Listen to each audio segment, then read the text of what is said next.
Joan of Arc was not the holy virgin warrior you were taught about. She was a politically useful psychotic with a death wish. The flames climb higher around her stake in Rouen marketplace, May 1431. But look closer at her face. Not fear, not saintly resignation, but a disturbing ecstasy. Her eyes roll back as she screams about voices only she can hear. The English guards exchange glances. The French clerics shuffle uncomfortably.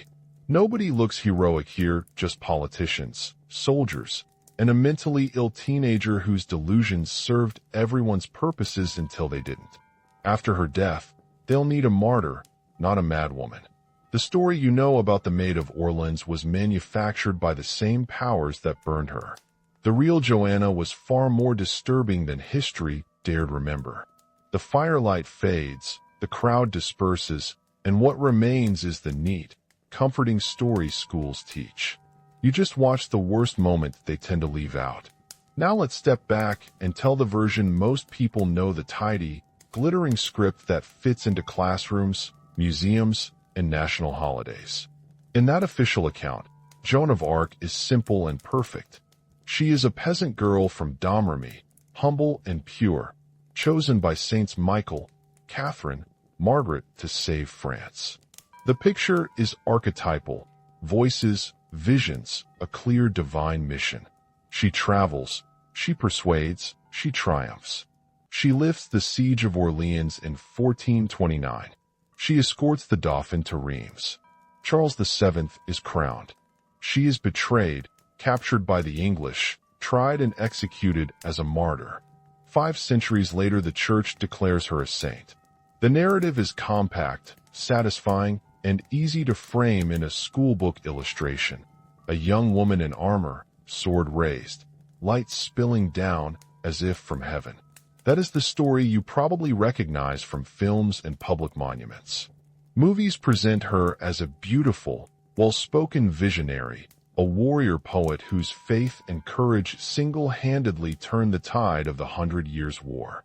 Paintings show a beatific face under polished helm and flowing hair. Statues in town squares freeze her at the moment of triumph, so no one need confront the ashes in Rouen. Museums display her supposed relics and banners as proof of providence. The canonization certificate becomes the final punctuation mark. Once a heretic, now a saint. End of story. Listen to the voices of the myth-makers, the soundbites that shaped generations. Imagine a schoolteacher in a provincial classroom saying, with gentle certainty, "She heard the saints.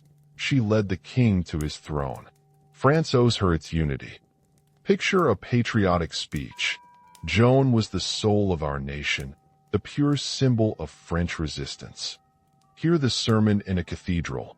A virgin, a martyr, lifted in holiness.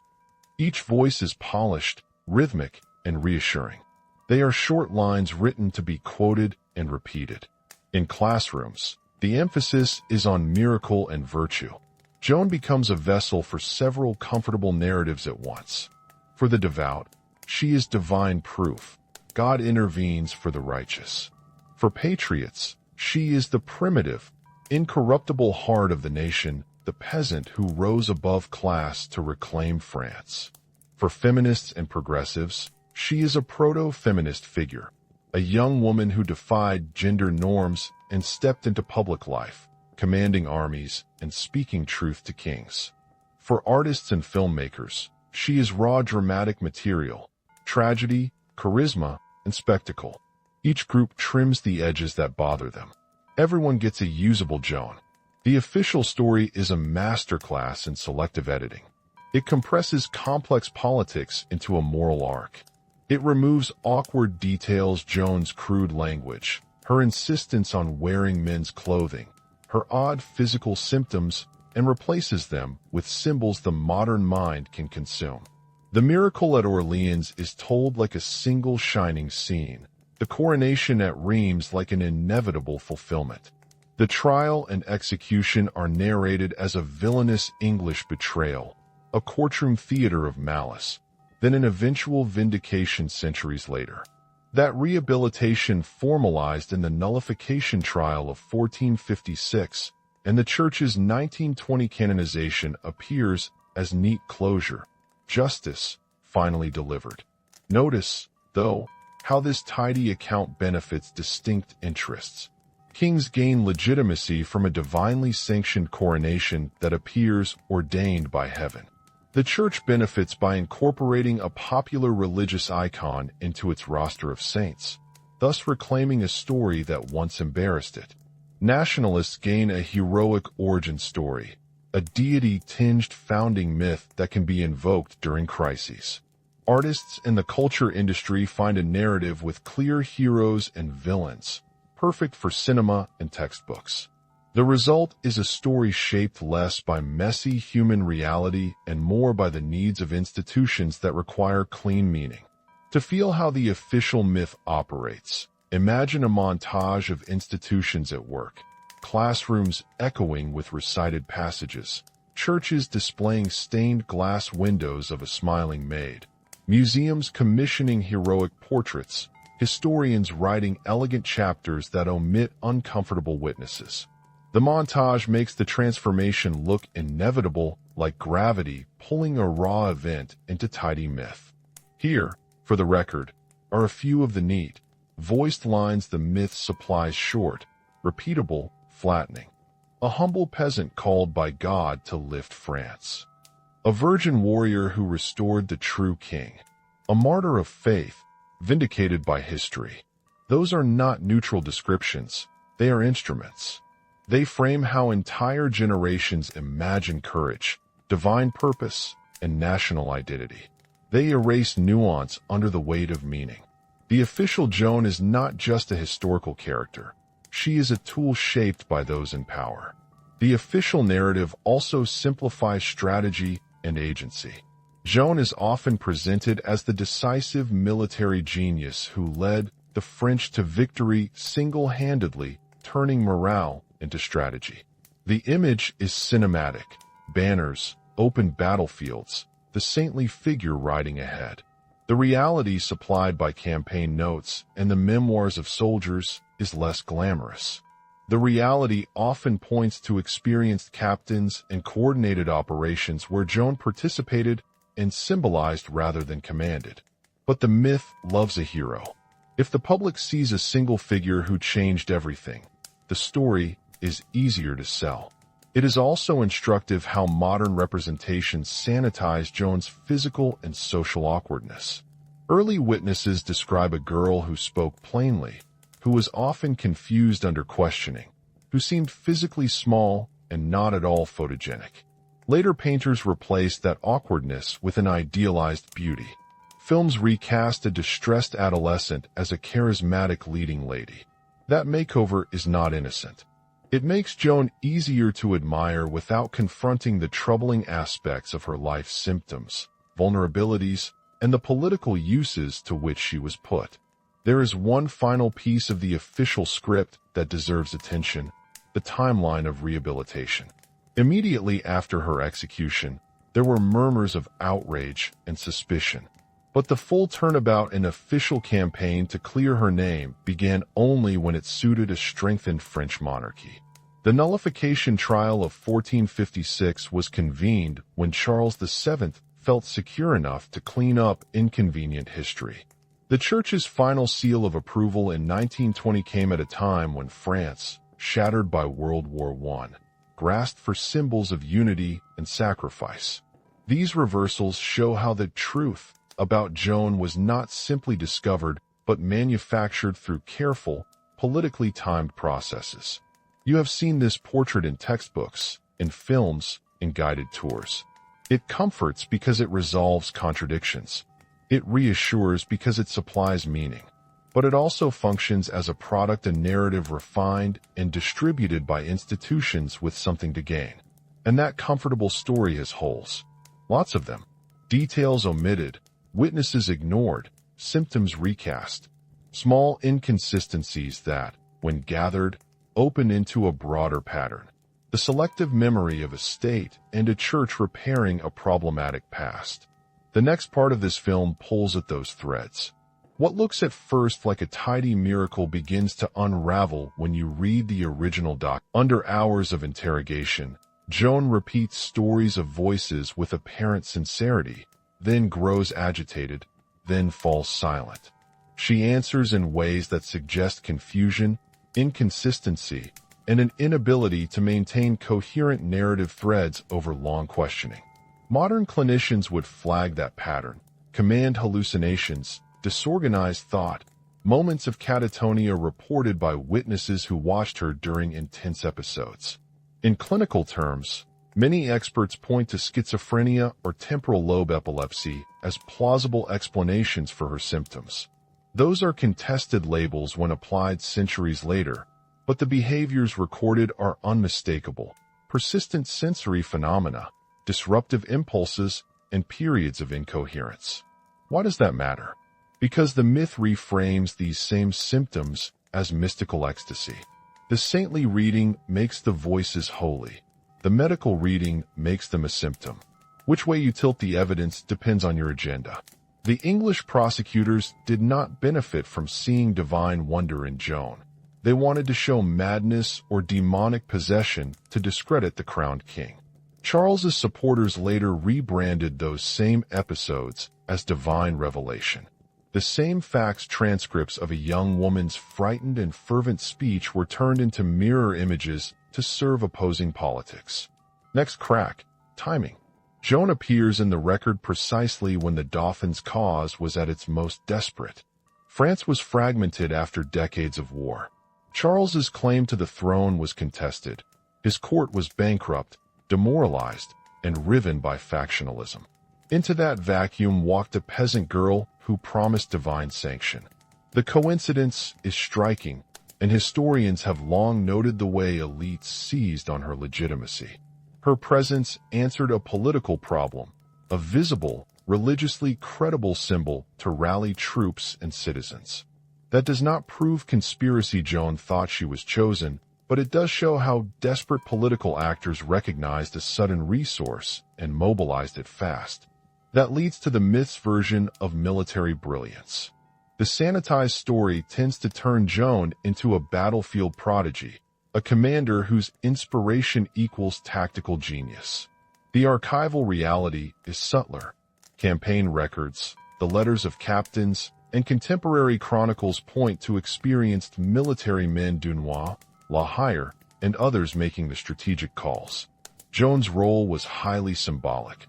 She was visible, she carried banners, and she inspired troops who believed divine favor rested with them. Her presence changed morale. Her presence did not, by itself, replace seasoned battlefield planning. In many cases, commanders deliberately kept her from the heaviest fighting. She was protected not because she was useless, but because she was valuable as an emblem. Then there is the matter of her capture and the strange silence that followed from Charles VII. The heroic account suggests betrayal by enemies and a tragic abandonment. The record tells a different, starker story. Joan was captured at Compiègne in 1430 after being isolated during a skirmish. She fell into English hands and was sold to them by the Burgundians. That part is true and dangerous. But what happens next is telling. Charles made no serious attempt to ransom or rescue her. No organized campaign to recover the woman who had delivered him to Reims. No ransom offer. Scholars point to political calculation. Joan had served her use. As an unpredictable symbol, she had become a liability. That silence from Charles is not accidental. It is a political decision. The trial itself, Rouen, 1431, is an archive of manipulation. On paper, it is an ecclesiastical prosecution led by Bishop Cauchon, a French cleric allied with the English. The procedure was fraught with irregularities. Joan was interrogated for months in a hostile environment, denied normal pastoral care, and asked legal questions designed to trap her into contradictions. She was forced to sign statements under conditions she did not understand. The trial transcripts read like an effort to document instability and heresy in order to justify execution. The English allyship wanted a legal record that could be shown to Europe. Here is the proof that Charles's coronation rested on a madwoman, not divine will. What's remarkable in the transcripts is not only what Joan said, but how the interrogators acted. They aimed their questions to expose inconsistencies, to show that Joan's claims were self-contradictory and incoherent. Medical witnesses were present to cement the narrative of sickness. Even then, Joan sometimes recanted under pressure only to revert to her claims later. Modern psychiatric literature recognizes that pattern as consistent with coercive interrogation of a psychotic person, temporary compliance under duress, followed by relapse into the underlying mode of belief. The English faction used this as evidence. Charles's later supporters used the same behavior as evidence of divine constancy, insisting that pressure could not shake her faith.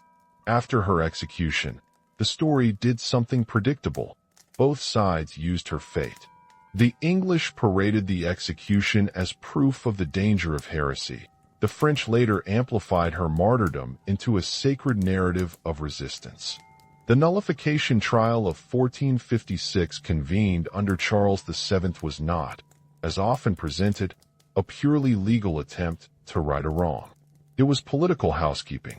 As the king consolidated power, he could not be seen as having benefited from the inspiration of a condemned heretic. The nullification retold events selectively. It emphasized witnesses who spoke favorably, suppressed medical testimony uncomfortable to the new narrative, and recast Joan as a saintly victim of English malice. The process was surgical. Whatever contradicted the new political order was minimized or dismissed. Fast forward centuries. The Church's final embrace in 1920 was not simply rediscovery. It arrived after a devastating war that left France bleeding and desperate for unity. Saints make good national anchors. Joan's image could be massaged to fit a narrative of patriotic sacrifice. Again, timing matters. The Church's rehabilitation conferred spiritual legitimacy on a story already reshaped by national memory and artistic imagination. The canonization did not resurrect an untouched truth. It formally ratified a version of Joan that had been worked over by political, intellectual, and cultural forces for centuries. Sources and silences are telling. Some chroniclers from Joan's time recorded her as odd, small, rough-spoken. Others, writing later, gave her polish. Letters and court records that survived showed Charles and his counselors privately worried about her unpredictability. Private correspondence indicates relief when she was kept off the battlefield. There are also gaps documents that might explain motives were lost or conveniently unpublished. Those absences are not mere accidents. They are the raw material from which a tidy legend is stitched. Let us put a few of these details on a table, like evidence in a dossier. Consider the miracle of the Dauphin's discovery. The image is famous. Joan identifies the incognito Charles in a roomful of nobles. It reads like cinematic prophecy, but contemporary sources indicate the court had reasons to test her and that she had been briefed. Nobles expected such tests. It was not improbable that insiders orchestrated a situation where she could succeed. In a world of courtly rituals and stage symbolism, there is every reason to suspect performance. That does not deny that she believed the saints guided her. It does suggest that others may have fed her information intentionally or not, and that success was amplified by those who wished to create a striking moment of providence. Another piece of evidence. The men who benefited most from Joan's fame, the military captains and the royal household, did not relinquish control. La Hire, Dunois, the constable were the real strategists. Joan's role was to bless their campaigns in the eyes of soldiers and peasants. When she began to push beyond the script, when she insisted on decisions that professional commanders judged impractical, she began to be seen as dangerous. There are letters complaining of her meddling. Those domestic complaints rarely make it into the popular myth. We must also turn to the material culture of the time. Banners, inventories, and household lists. They show Joan's position as part of a carefully staged tableau. She was dressed for effect. She carried banners. She rode at the head of processions. In an era when public ritual mattered as much as Pegui turned her into a poetic martyr. Each retelling stripped away different layers to make Joan useful for a new age. The modern cinematic Joan, glamorous, eloquent, and strangely modern, owes far more to 19th and 20th century imagination than to 15th century reality. What emerges, then, is a portrait of an exploited human being. Joan was not a tool created from nothing. She was a real adolescent with conviction and pathology. That dual reality is the most uncomfortable part of the story. It forces a hard question. How do we honor courage while acknowledging vulnerability? How do we mourn a life used up by political calculations and then turned into a national emblem? By the time of her execution, Joan had become something the state and church could both use and dispose of. The English needed to demonstrate control over dissident heresy. The French needed a rallying point for a reconstructed monarchy. The church needed to regulate what constituted legitimate mystical claim. Joan's fate intersected with all those needs, and she paid the ultimate price. These are not small details. They are structural. When viewed together, they reveal that the neat story is a constructed artifact, the result of centuries of selection, omission, and reinterpretation. The Holy Virgin Warrior is not an accidental misreading. She is the product of deliberate choices made by people in power who needed her story to serve their ends. So what does all this leave us with? It leaves us with a figure both tragic and heroic, both mentally ill and profoundly sincere, a human being whose inner life was commandeered by public needs. It leaves us asking whether a saint can also be a patient, whether historical heroism can abide honest discussion of mental illness, manipulation, and real political calculation. Those questions are not academic. They matter because the Joan we memorialize shapes how we treat similar figures today. When modern movements seek charismatic young leaders, religious or political, the same dynamics replay. Vulnerability meets ambition. Institutions co-opt devotion. Myths are manufactured. The story of Joan's manufacture becomes a template for later manipulations. By the end of this section, the tidy official narrative is no longer tenable as the whole truth. The cracks are not trivial differences of emphasis. They are traces of a deeper process of appropriation and forgetting. The true Joan is buried under layers of image making. To reach her, we must keep pulling at those layers carefully, ethically, and with respect for the human cost. There is more to uncover, and the trail leads into the corridors and back rooms where the myth was engineered. The next part will follow those corridors.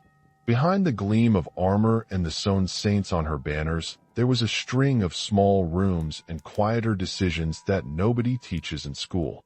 Imagine a corridor of low ceilings and lantern light, the smell of tallow and wet wool, clerics whispering to captains, a teenage girl being given a sword she could barely heft. That corridor is where the public image of salvation was assembled piece by piece, by people who knew exactly what an emblem could do. Joan did not walk into a court and emerge as a polished symbol. She arrived in the world of kings as a frightened, single-minded peasant from Domremy with an unusual interior life. Voices she heard as if someone in the same room had spoken. The trial transcripts preserve phrases she used again and again. They tell me. They say, and the details are not vague. They read like the notes of someone describing persistent sensory events. A presence at a window, a pressure on the chest, a voice instructing bedtime, what to eat, where to go. Those granular descriptions made her credible to some and dangerous to others. Court records show she was not simply left to her own devices once she reached the centers of power. Yolande of Aragon, a shrewd dynastic operator who had long managed court marriages and fragile loyalties, noticed what others saw, a vivid, unquestioning conviction that could be harnessed. She did not make Joan's visions. There is no evidence of forced fabrication, but she and other courtiers ensured Joan would be useful. They placed handlers near her, clerics who sanitized her speech for audiences, nobles who taught her the gestures of reverence, and the phrases of courtly ritual that would make her message land. Picture one of those coaching sessions. The room is warm from a brazier. A priest sits with a feathered quill and a leather-bound prayer book. Joan, rough-handed from rural work, fidgets. A captain quietly peppers her with questions. If the dauphin is disguised, how will you know him? The scene that later reads as miraculous the moment she steps into a room of men and singles out Charles was rehearsed in the sense that courtly tests were expected. Nobles like drama. They like the theater of providence. That does not prove collusion. It does prove that a credulous, devout girl with compelling claims entered a ritual environment skilled in staging revelation. Information can move in such rooms. People talk. Small cues: who sits where, who nods, whose hand rests on a sword become signals a believing mind can interpret as confirmation of a divine script. Her appearance and dress were part of the set. Chronicles and inventories record the armor she wore, the banners she carried, the helmets polished to catch the sun. These were not happenstance props. In the medieval imagination, public ritual and material signs were the language of legitimacy. To ride into battle with a banner meant not only to lead but to embody a claim. Joan's handlers placed her in that language carefully. They kept her near the front lines where troops could glimpse that banner. They kept her from the thickest fighting because a living emblem had value beyond a dead soldier. This choreography had consequences. Experienced captains Dunois, La Hire wrote letters and left notes that betray simultaneous admiration and annoyance. They praised the morale boost Joan produced while quietly recording her tendency to intervene in decisions military men thought reckless. A captain's note is terse. She insists. She is impetuous. That phrase moderates the myth of tactical genius. The campaign logs show movement, sieges, negotiations led by professionals. Joan's role was to be seen, to inspire, to bless maneuvers with a sacred glaze. Soldiers marched differently when they believed the saints marched with them. That is not to say Joan was useless. She was fearless in ways that shook men. But the daily grind of logistics, scouting, formation, the things that win wars remained the work of seasoned officers. There are also small human details that never make it into monuments. Women who traveled with Joan's servants. Lesser companions left testimonies collected years later for the nullification trial. They recall fits of crying, sudden silence after prayer, episodes where Joan would stand transfixed. Soldiers wrote about instances when men had to hold her back from charging alone. A domestic servant would recall a night when Joan woke screaming about a voice that had struck her chest. These scenes are intimate, ordinary, and uncomfortable. They do not fit the tidy template of divine ecstasy. They fit a troubled human being who believed with absolute intensity. Private correspondence among Charles's counselors reveals a second, colder management, worry. There are letters in which advisors note in neutral prose the danger of a symbol who cannot be contained. She does not know her own strength, one wrote. Another commented on her stubbornness in the presence of negotiation. The calculus is clear. Joan is asset when she rallies men and inoculates a fragile throne against despair. She becomes a liability if her actions unnerve critical alliances or produce unplanned military losses. Politics is an economy of risk. Joan's unpredictability reduced her market value once the immediate crisis was past. You might picture, then, two images overlapping. A teenager praying in the dirt of a makeshift camp, and a chancellor drafting a dispatch that treats this prayer as a tactical variable. The narrative that survives in monuments and movies omits the tidy, sometimes cold calculations that accompanied Joan's rise. It keeps the saint and erases the handlers. And there is one more practical scene to pull at, the moment of her capture. The countryside at Compiègne is not cinematic prophecy. It is a muddled skirmish where couriers failed and miscommunications multiplied. She was isolated, The kind of moment where a symbolic leader with poor protection becomes prey. What follows her sale to the English by the Burgundians, the phrase that will echo through the ages, she was forced to wear men's clothing, is both fact and cudgel. It provides grounds for theological accusation. It also makes her vulnerable, exposed in an environment designed to break narrative, to force contradiction. Bishop Pierre Cauchon presides with an agenda. He is not a neutral judge. He is a cleric invested in proving that what Charles's supporters declared divine is in fact demonic or delusional.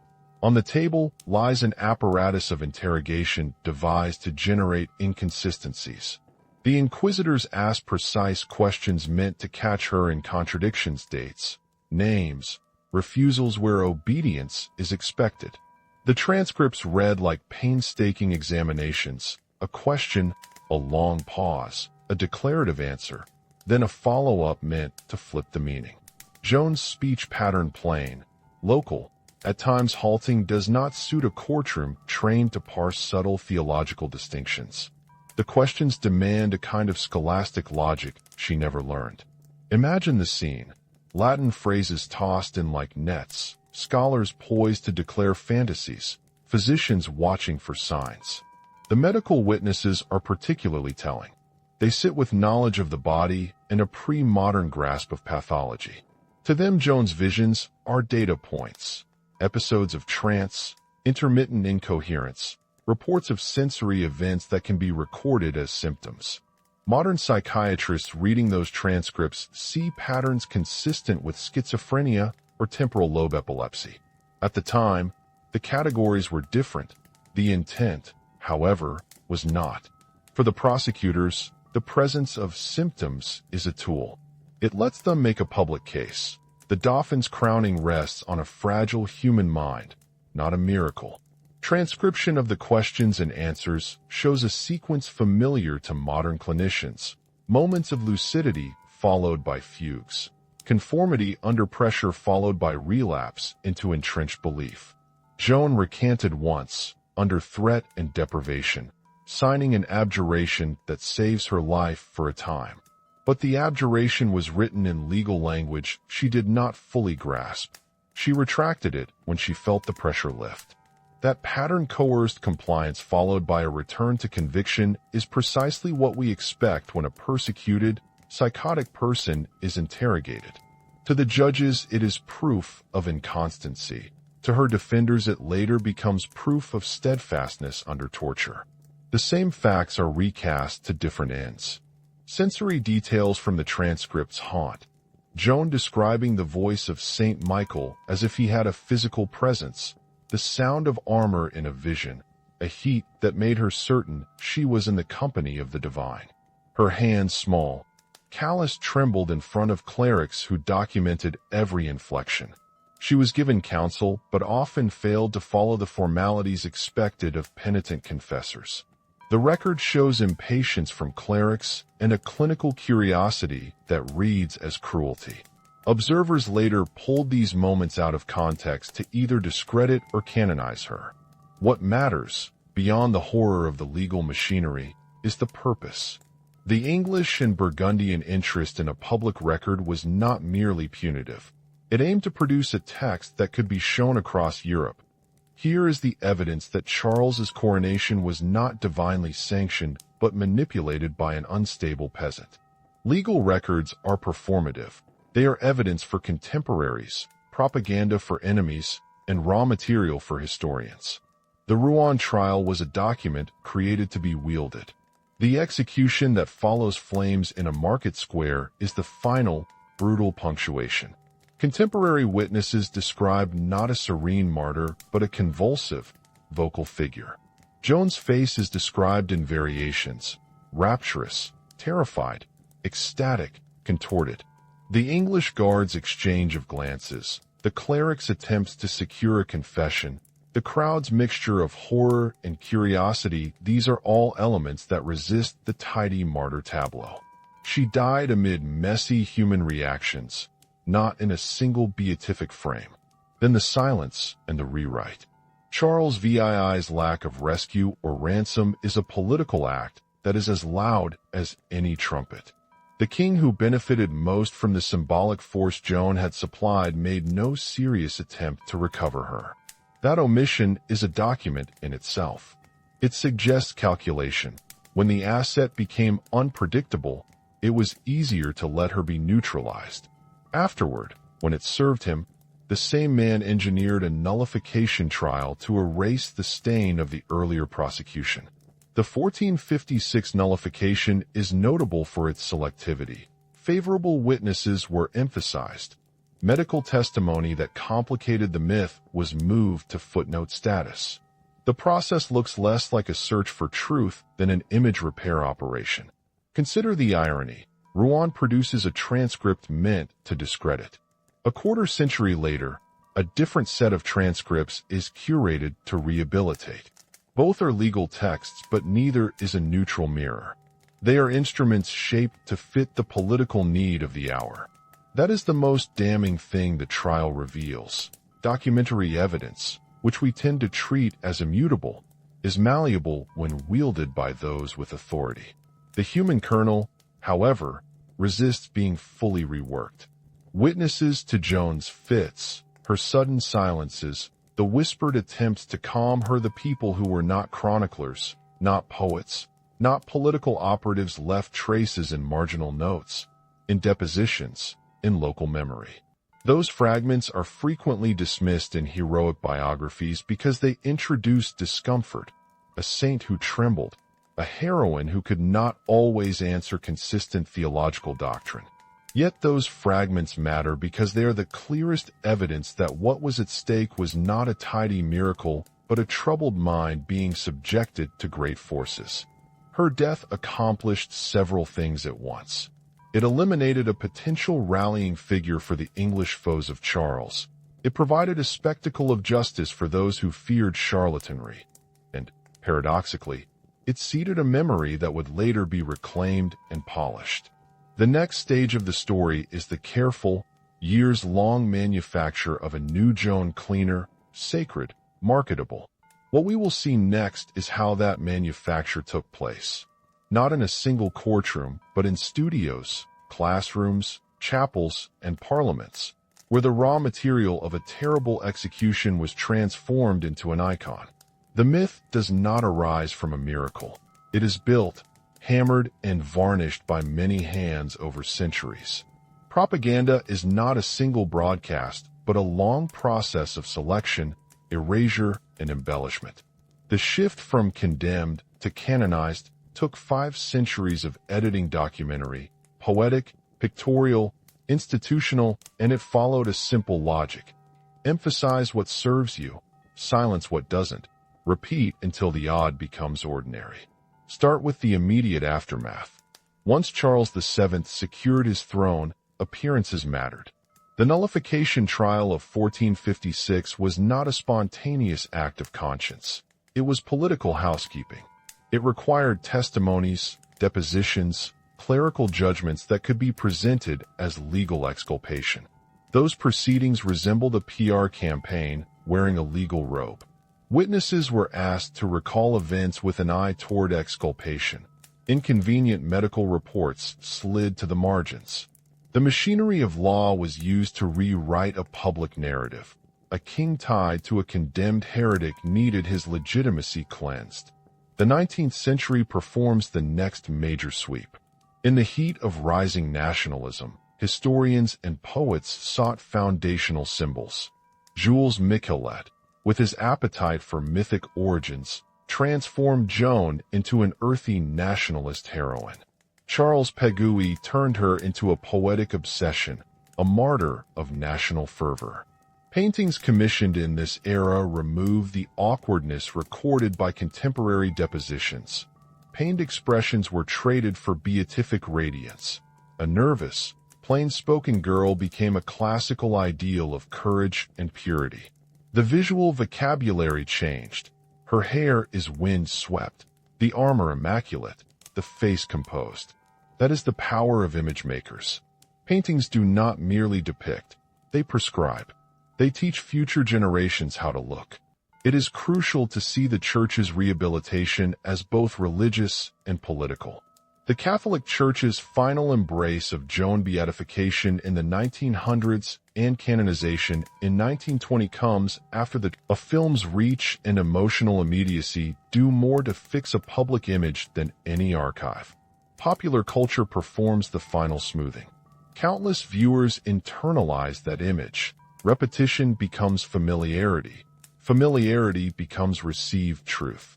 The appropriation across ideological lines is instructive. The same icon is useful to the far right and the left, to clerics and secularists, to feminists and militarists. That flexibility is not a sign of Joan's inherent purity. It is a sign of the myth's malleability. Nationalists use her as evidence of an eternal French core. Feminists emphasize boundary-breaking gender behavior as proto-empowerment. The Church emphasizes sanctity. Each campaign selects attributes that suit a present need and ignores evidence that complicates. The result is multiple Joans in public life, each simple enough to be memorable. Tourism and commerce complete the circular economy of myth. Towns sell postcards, statues stand in squares, children tour museums where banners and polished swords are displayed like trophies. Memory becomes merchandise. In such an economy, subtlety is expensive, simplicity sells. The economy incentivizes myth over messiness. The mechanics of manufacture are practical and mundane. Commission a painting. Fund a nullification trial. Publish a glowing biography.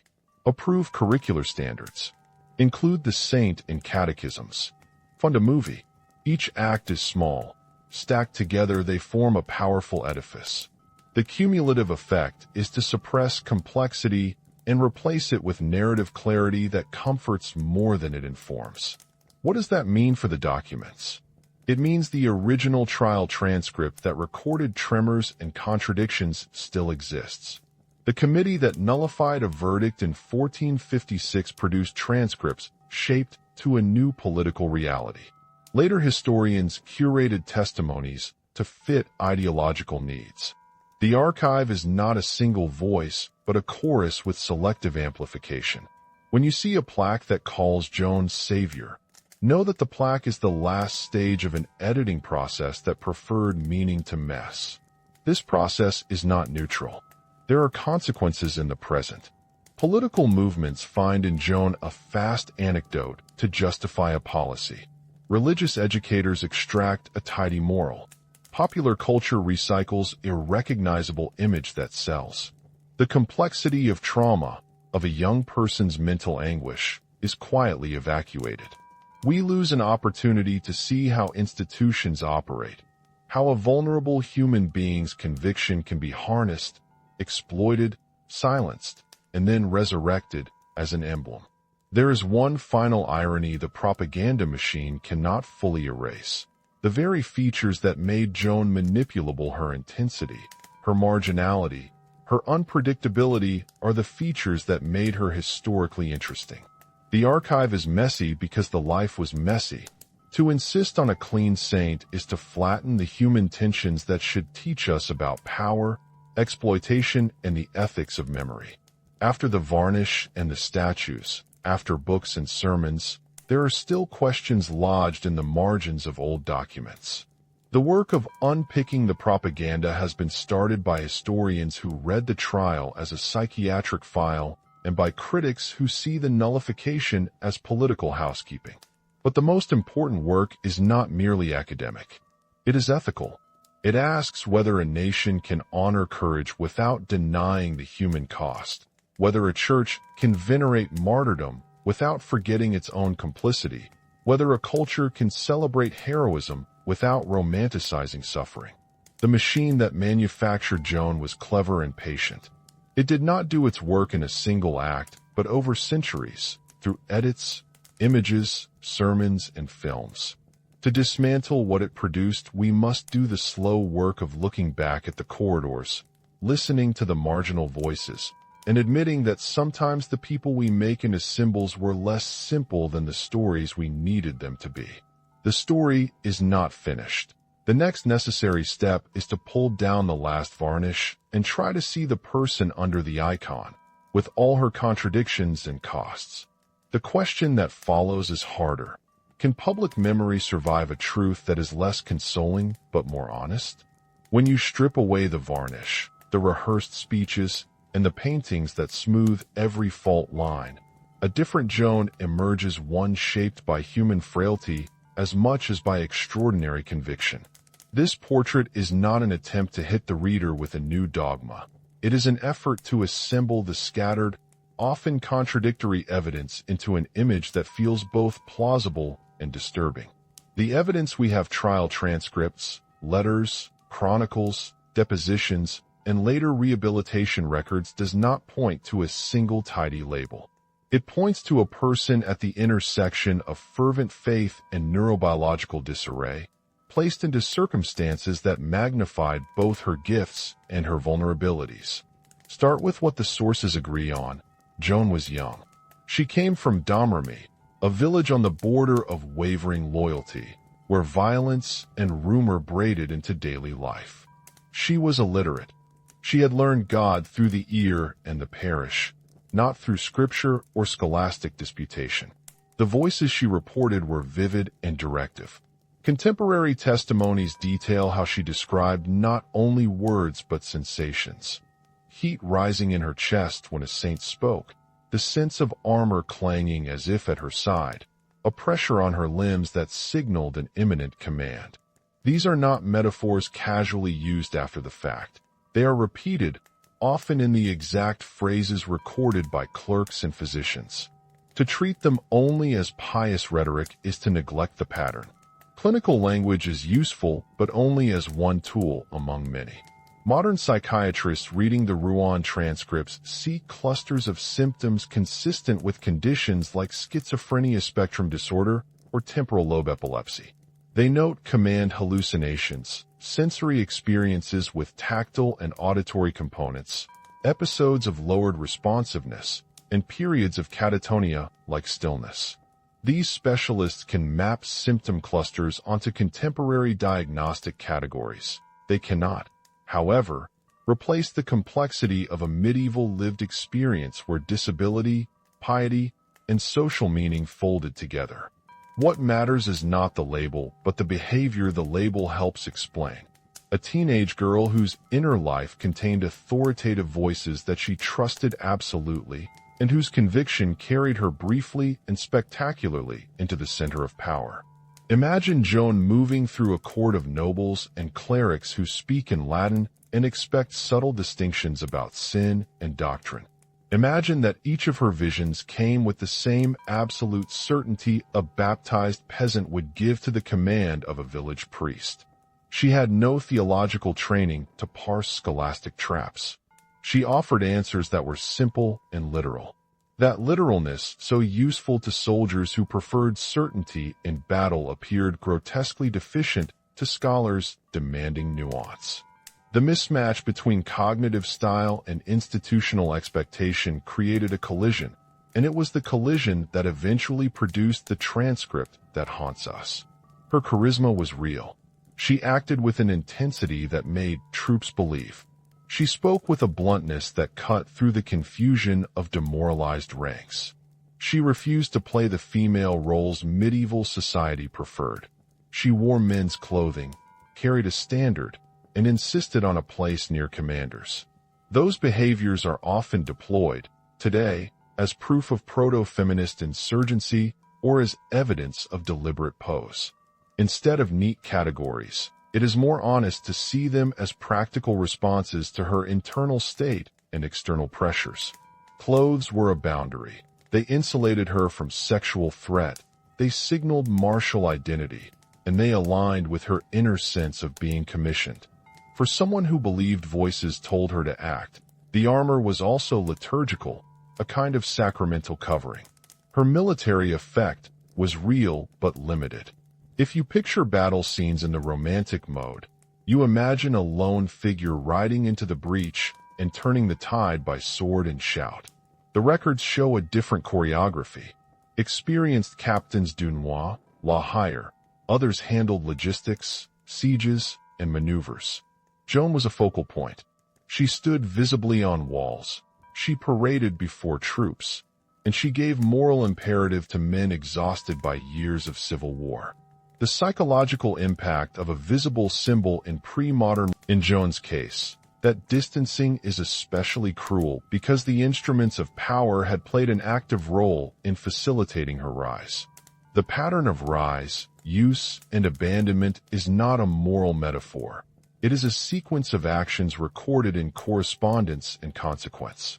Rowan's trial demands special attention because it is where private vulnerability became public evidence. The record reads like a medical file as much as a theological prosecution. The clerics asked precise, technical questions. Physicians were present, taking note of tremors, spasms, and episodes of apparent dissociation. The interrogators used that clinical register to convert hallucination into pathology and then pathology into criminality. Cauchon and his cohort were not only performing justice as they saw it, they were staging a document for public consumption, one that could be reproduced as proof across courts and capitals. The legal operation's primary aim was rhetorical: create a text that delegates across Europe could cite, and that would delegitimize the Dauphin's coronation. Inside the transcript are moments that read like stage directions. Joan's hands tremble. She stumbles on theological subtleties. She recants under threat and signs documents whose technical language she likely did not fully comprehend. Her later retraction of that abjuration after she had been told she would be freed reads not as perfidy, but as the predictable rebound of someone coerced. Modern psychology recognizes the pattern: forced compliance followed by swift reassertion of belief when the immediate threat recedes. The medieval judges cast that pattern as evidence of duplicity. A more humane reading sees it as the behavior of a traumatized mind. The execution in Rouen makes the ethical charge unavoidable. The marketplace scene is not a tableau of serenity. Contemporary descriptions emphasize convulsion and chaos, not the composed martyrdom later narratives would present. The cleric who tried to secure a profession of faith during the burning was as intent on manufacturing a confession as he was on performing pastoral care. Those acts are morally ambivalent at best. If you watch the records as a film, the final minutes are clinical, bureaucratic, and awful. A person restrained, a crowd manipulated, a crucible of statecraft and spectacle. The subsequent repairs to her image deserve forensic analysis. The nullification trial of 1456 is significant less for repentance than for technique. It selected witnesses and emphasized testimony favorable to rehabilitation. The event is legalistic dramaturgy. The court is performing image restoration. The questions asked who had seen what, and under what circumstances were filtered through political convenience. Documents that complicated the narrative, the ones with clinical observations. The reports of incoherence were minimized or archived away. The result is familiar to anyone who studies public relations. Curate your records, amplify your favorable voices, and the story becomes pliable. Centuries later, the canonization process and the cultural production of the 19th and 20th centuries did not create Joan. They finalized a portrait designed to serve later needs. After the trauma of World War I, France needed a saint who embodied sacrifice, national regeneration, and spiritual unity. The Church obliged. Paintings, poetry, and schoolbooks embraced a Joan who never trembled only because it was easier to teach children that way. The artistry is relentless. Iconography replaced nuance. The saints' windows in churches, the polished statues, the tidy textbooks all work to intune complexity under an accessible image. Yet the fragments that resist polishing are important. Marginal depositions, the footnotes in the nullification trial, the notations of physicians, and the awkward lines in chronicles remain. These elements keep the story from becoming a closed moral system. They demand an ethical response, to honor memory without facile hero-making, to recognize suffering without exploiting it for present purposes, and to accept that history can be both political instrument and human tragedy at once. So what does the honest portrait accomplish? It refuses the quick binary of saint or lunatic. It registers Joan as a particular combination of devout belief and serious psychiatric disturbance. It places her in the context of a fractured polity that needed legitimating miracles and a court that understood how to deploy them. It shows how the very attributes that made her useful, her intensity, her lack of institutional literacies, her absolutist convictions, also made her vulnerable to abandonment when political needs changed. And it asks us to recognize the costs of our myth-making: a life exploited, a body burned, and centuries of narratives built on the bones of a confused, brave, and broken human being. The honest portrait does not diminish her courage. If anything, it enlarges it by specifying what her courage looked like: an untrained girl walking into councils of men who spoke in Latin, choosing to act despite incomprehension and risk. Courage does not erase pathology. Faith does not render suffering trivial. That is the uncomfortable synthesis the records point toward: a human being whose inner life was both transcendent and disordered, wielded by desperate politics and later varnished into a national catechism. There is a final, quieter detail. When you read the sources with this view in mind, you begin to see how ordinary people remembered her differently. Farmers and housewives who had seen her fits, soldiers who had watched her on the walls, and small-town clerics who had heard her speak left traces that never made it into the grand narratives. Those traces are messy, fragmentary, and humane. They are the last holdouts of a person beneath a monument.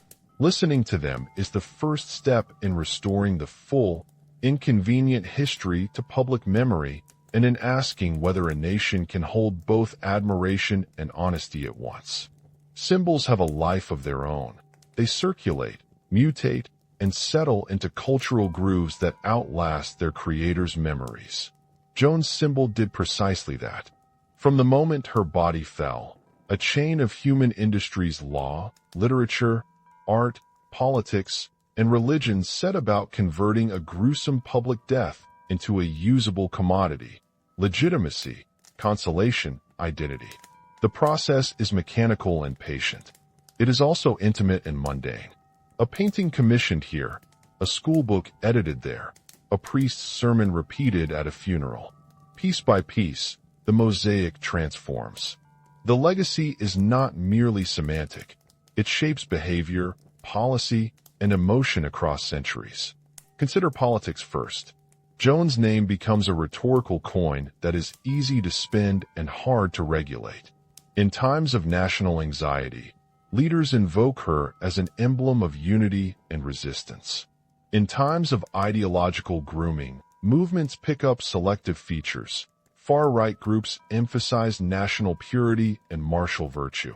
Left-wing commentators highlight peasant origins and anti-aristocratic dimensions.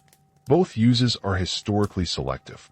Neither grapples fully with the messiness of a teenager whose inner experience did not match the tidy categories posterity wanted.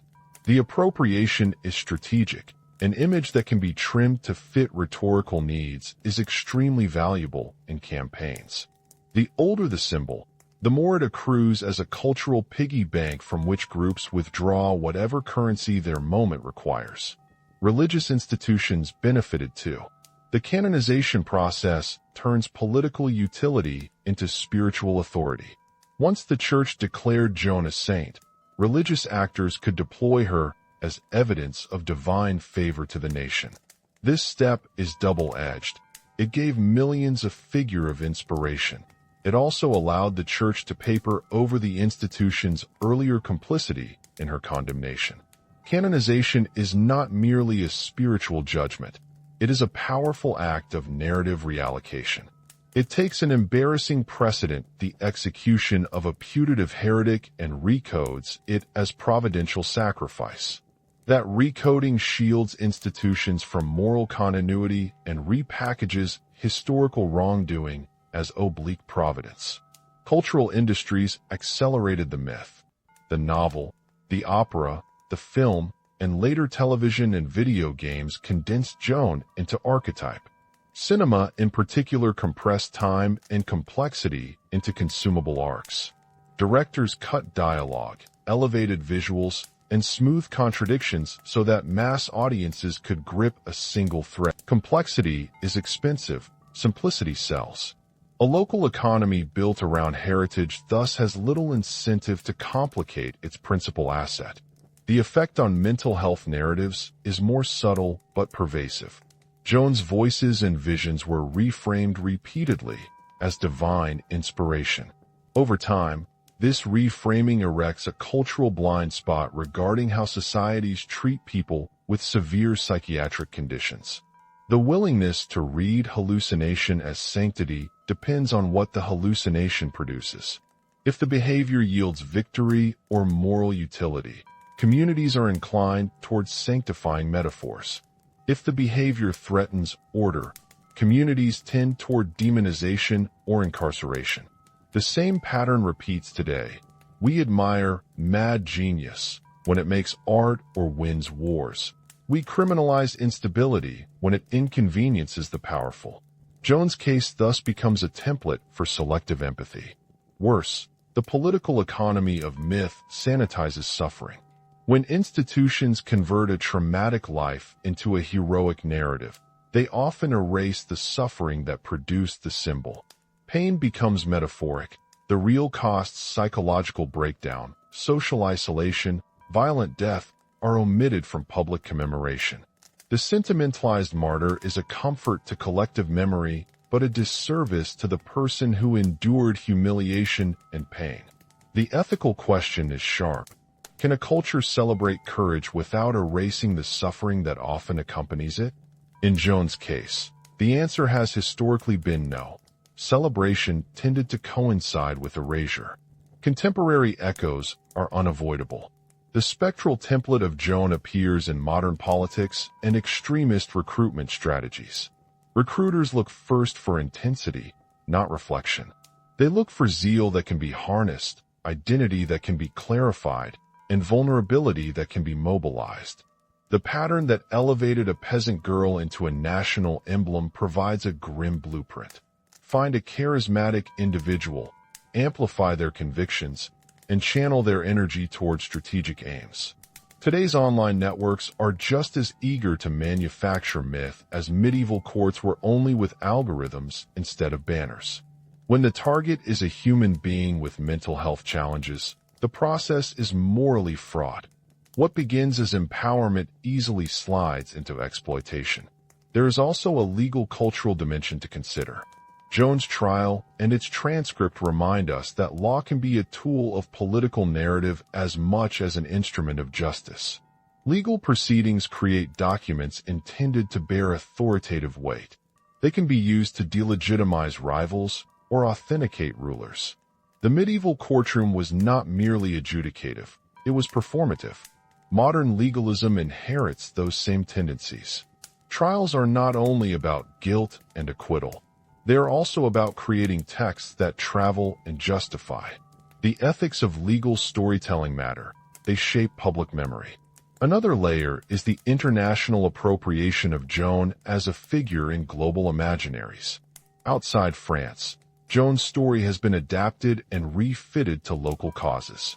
In some contexts, she is an exemplar of female agency. In others, she is a symbol of nationalist purity. The portability of the myth makes it powerful and troubling. Portable myths are easy to adopt because they carry prefabricated meanings. The less you ask about the original person's messy context, the easier it is to claim them as your own. The final consequence is moral complacency. When heroes are immaculate, societies can avoid difficult self-scrutiny. It is less painful to stand behind a polished statue than to ask how institutions historically harm and then rehabilitate the same persons. Joan's long afterlife suggests that myth can serve as a kind of social anesthetic. It comforts, absolves, and redirects responsibility. That anesthetic reduces incentives to investigate systemic wrongs, whether in medieval ecclesiastical procedures, monarchical calculations, or modern bureaucratic indifference. So what should a responsible culture do with Joan's legacy? First, accept complexity as part of memory. That means teaching the trial alongside the coronation, acknowledging the presence of psychiatric phenomena without weaponizing modern categories against a medieval subject, and resisting the urge to tidy contradictions for rhetorical convenience. Second, recognize the ethical debts institutions owe to the person who suffered, to communities disadvantaged by the myth's deployment, and to future citizens seeking honest histories. Third, monitor the mechanics of myth manufacturing in our own era. Be vigilant about how charismatic individuals, especially those with vulnerabilities, are mobilized by movements with political agendas. Ultimately, Joan's hidden legacy is a caution. Symbols bend our perception of reality. They offer cohesion and meaning, but can also mask exploitation and pain. The more we rely on them for moral clarity, the more we risk mistaking a well-polished story for truth. If we are to honor the actual human at the core of the legend, we must keep truth uncomfortable, inconvenient, and always partial at the center of our commemorations. We walked from flame to fresco, a teenager who heard voices, a court that built a case, a king who profited and then abandoned, a church that canonized what it once condemned, and a culture that polished brutality into a tidy emblem. If Joan d'Arc, so documented, so public, could be reshaped again and again to fit changing political and spiritual appetites, what confidence should we place in any of our received heroes? Before you click away, ask yourself this single, sharp question. How many people today are being turned into symbols while their real suffering is erased? And which of those symbols are quietly shaping the choices we make about war, religion, and national identity? Thanks for staying with this investigation. If this unpacking felt uncomfortable, good history should unsettle us. If you want more dossiers like this, cases where public memory has been systematically edited, subscribe, share this video, and tell us in the comments where you learned a tidy national myth that now looks different under the light. Mark your city or country so we know where the questioning is happening. There are more files to open. This is only one of them.